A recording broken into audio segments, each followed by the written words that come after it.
नमस्ते, मेरा नाम डॉक्टर अमेय सावरकर है। मैं हड्डी रोग विशेषज्ञ हूँ। मेरा जो स्पेशलाइजेशन है वो आर्थ्रोस्कोपी और जॉइंट रिप्लेसमेंट में है। मैं दूरबीन से घुटने और शोल्डर की सर्जरी परफॉर्म करता हूँ।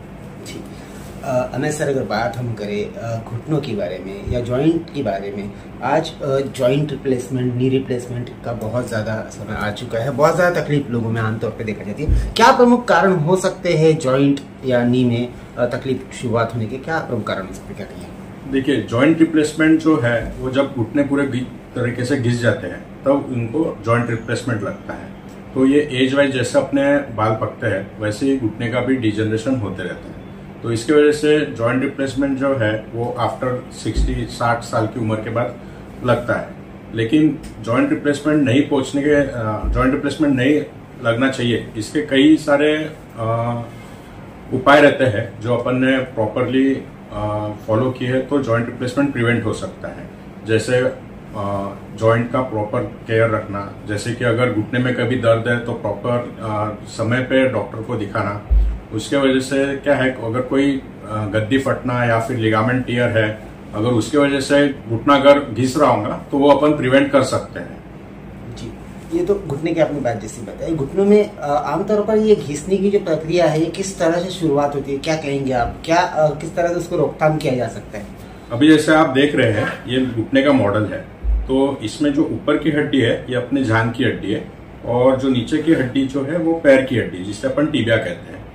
तो इन दोनों हड्डियों के बीच में जो जोड़ है उसे अपन नी जॉइंट बोलते हैं, यानी घुटना, जहां से अपन पैर को मोड़ सकते हैं और पैर को सीधा कर सकते हैं। तो इसी घुटने को स्थिर रखने के लिए 4 लिगामेंट्स दिए रहते हैं। 2 बाहर के लिगामेंट्स रहते हैं और 2 अंदरूनी लिगामेंट्स रहते हैं। अगर इसी लिगामेंट में कोई अगर डैमेज आ जाता है तो जो अंदर जो गद्दियां रहती है, जो एक शॉक अब्जॉर्बर जैसे काम करती है, जैसे कि गाड़ी चलती है तो झटका लगता है तो शॉक अब्जॉर्बर पूरा एक शॉक अब्जॉर्ब कर लेता है। तो वैसे ही घुटने में अगर अपन दौड़ते हैं या फिर जंप करते हैं तो ये जो गद्दियां है ये पूरा लोड ले लेती है। अगर ये गद्दी जब फटती है तो उसके कारण जो है प्रॉपर जॉइंट का जो वेट है वो ले नहीं पाता है। उसकी वजह से जो है हड्डियां एक में को घिसती है। उसके कारण जो अंदर की चिकनाहट है वो घिसना चालू हो जाती है और उसके कारण जो है जब ये चिकनाहट पूरी घिस जाती है तो अपने को जॉइंट में पेन होना या फिर लचकना, ये सब सिम्टम्स आते हैं। उसके कारण जॉइंट रिप्लेसमेंट लगता है। जी, तो ये जो तकलीफ आपने बताई, ये तकलीफ आमतौर पर हर किसी को हो सकती है या पर्टिकुलर किसी डिसीजेबल, जैसे जो आपने डायबिटिक पेशेंट है उनको ये स्पेशल तौर पे होती है, किसी को भी ये प्रॉब्लम हो सकती है? नहीं, ये प्रॉब्लम किसी को भी हो सकती है। जैसे कि अगर जो पेशेंट गिर जाते हैं या फिर और घुटने में सूजन आती है और उसको दुर्लक्षण करते हैं तो उसमें जो मेनिस्कस का टियर है या फिर गद्दी का टियर है, लिगामेंट इंजुरी है, वो समझ में नहीं आती है और पेशेंट को उसी को लेके चलते हैं। तो उसके कारण जो है जॉइंट में डिजनरेशन जल्दी होता है और उसके कारण जो है घिसारा बढ़ जाता है और जॉइंट रिप्लेसमेंट की आवश्यकता पड़ती है। जी, तो जॉइंट रिप्लेसमेंट ही एक फाइनल सॉल्यूशन है या उसके अलावा भी दवाइयाँ, गोलियां ऐसा कुछ करके इसे बचाया जा सकता है? अगर स्टार्टिंग में कुछ ग्रेड 1 ग्रेड 2 आर्थराइटिस है तो उसमें गोली दवाई या फिर फिजियोथेरेपी से अपन ट्रीट कर सकते हैं। लेकिन जिन कंडीशन में पेशेंट को बहुत ज्यादा दर्द है और घुटने की जो हड्डियां है वो एक में को पूरी चिपक गई है तो उसमें जॉइंट रिप्लेसमेंट के अलावा कोई ऑप्शन नहीं है। बहुत ज्यादा वजन बढ़ने के कारण भी जॉइंट का प्रॉब्लम हो सकता है क्या? हाँ, अगर बहुत ज्यादा वजन है और बहुत ज्यादा काम है, बहुत चलना होता है तो उसके कारण जॉइंट पे जो प्रेशर है वो बहुत बढ़ जाता है। तो उसके कारण जो है जॉइंट रिप्लेसमेंट लगने की आवश्यकता बढ़ सकती है, संभावना। अब हम जॉइंट रिप्लेसमेंट जैसे नी रिप्लेसमेंट की बात हम करें तो नी रिप्लेसमेंट को लेकर बहुत अलग अलग तरह के मिथ्स है लोगों में कि भाई जॉइंट रिप्लेसमेंट अगर करते हैं तो बहुत समय लगता है, बहुत ज़्यादा पेन होता है, बहुत ज़्यादा तकलीफ होती है, जॉइंट रिप्लेसमेंट सक्सेस नहीं है। इस तरह की भी मिथ्स लोगों में है, क्या कहेंगे?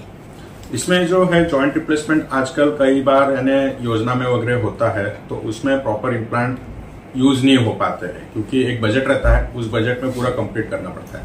अगर प्रॉपर अच्छा इम्प्लांट यूज किए तो इसके रिजल्ट अच्छे हैं और दूसरे दिन से ही पेशेंट चल सकता है, घुटना मोड़ सकता है और कोई प्रॉब्लम नहीं अगर प्रॉपर अच्छा इम्प्लांट यूज किया तो। लेकिन आजकल जो है कुछ स्कीम्स की वजह से इम्प्लांट्स में कॉम्प्रोमाइज करना पड़ता है, जो अंदर अपन धातु डालते हैं उसमें कॉम्प्रोमाइज करना पड़ता है, तो उसके रिजल्ट्स थोड़े से अभी खराब होने चालू है। लेकिन अच्छा, अगर इम्प्लांट यूज किया, अंदर जो अपन मेटल डाल रहे हैं वो अच्छे क्वालिटी का डालें तो इसके रिजल्ट्स बहुत अच्छे हैं, यानी लाइफ चेंज होता है पेशेंट का। ये तो हो गई जॉइंट रिप्लेसमेंट की बात। अब अगर आपके स्पेशलिटी की आपकी जो बात करें तो आपका जो काम है जो लिगामेंट होते हैं, यानी कि जॉइंट जो है ये खराब होने से पहले की स्थिति में अगर आपके पास कोई आता है तो आप दूरबीन द्वारा उसको पूरी तरह रोकथाम उसकी कर सकते हैं।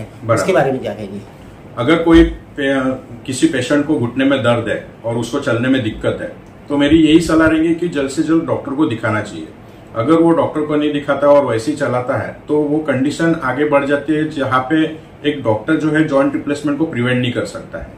अगर किसी गद्दी में टियर है या फिर लिगामेंट में टियर है तो उसका सही तरीके से समय पर इलाज किया जाए तो जॉइंट रिप्लेसमेंट टल सकता है। आजकल जॉइंट रिप्लेसमेंट हड्डी के लोग जो भी तकलीफें होती हैं, आजकल लोग डॉक्टर के पास ना जाते हुए घर पे ही अलग अलग तरीके के उपचार करना शुरू कर देते हैं। ये पट्टी लगाना है, वो करना, इसका काढ़ा पीना, उसका मलम लगाना, तो ये किस हद तक के हानिकारक हो सकता है, क्या कहिएगा? अगर प्रॉपर ट्रीटमेंट नहीं किया और घर में ही इलाज किया तो डॉक्टर के पास एक समय रहता है कि उस समय में प्रॉपर इलाज हो जाए। लेकिन अगर ये घर में इलाज किया तो वो जो समय है, क्रिटिकल जो समय रहता है जिसमें प्रॉपर ट्रीटमेंट हो सके, वो समय हाथ से निकलने जाने के बाद जो रिजल्ट्स पहले अच्छे आने चाहिए थे वो रिजल्ट्स उतने मिल नहीं पाते हैं डॉक्टर को। तो बेसिकली यही है कि जल्द से जल्द आप अगर डॉक्टर की सलाह लोगे तो उस सर्जरी का या फिर उस जो भी मेडिसिन देना है उसका रिजल्ट काफी अच्छा आएगा, रादर देन आप अगर घर पे ट्रीटमेंट लेते हो तो। अगर मैं आपकी क्लिनिक की बात करूं तो यहाँ पे कौन कौन सी फैसिलिटीज प्रमुख तौर पर आप उपलब्ध करा के दे रहे हैं? यहाँ पे अपन प्रॉपर कंसल्टेशन करते हैं, सभी ब्लड इन्वेस्टिगेशंस वगैरह होते हैं, और जो भी सर्जरीज है जैसे दूरबीन वाली सर्जरी, जॉइंट रिप्लेसमेंट या फिर फ्रैक्चर या फिर कोई भी कमर दर्द वगैरह, ये सब अपन फैसिलिटीज इधर प्रोवाइड करते हैं। चैनल के माध्यम से आपको जो लोग देख रहे हैं उनको अगर आप जॉइंट रिप्लेसमेंट संदर्भ में या ऑर्थो किसी भी प्रॉब्लम संदर्भ में अगर आपसे संपर्क करना है तो किस तरह आपसे संपर्क किया जा सकता है? हमारा इधर रामदासपेट में क्लिनिक है जो वर्धा रोड पे है, गैलेक्सी और बिग बाजार की लाइन में। वहां पे आप डायरेक्टली आ सकते हो। हमारा इधर ऑफिस का जो ओपीडी का समय है वो 9 से 5 बजे तक है, और हमारे क्लिनिक के नंबर्स भी है, फोन नंबर्स, वो आपको गूगल पे वेबसाइट पे मिल सकते हैं। आप नाम टाइप करोगे आर्थ्रोन स्पेशलिटी क्लिनिक तो हमारे गूगल पे लिस्टिंग है, वहां पे आप नंबर है, वेबसाइट है, वहां पे आप प्रॉपरली कॉल करके अपॉइंटमेंट ले सकते हो।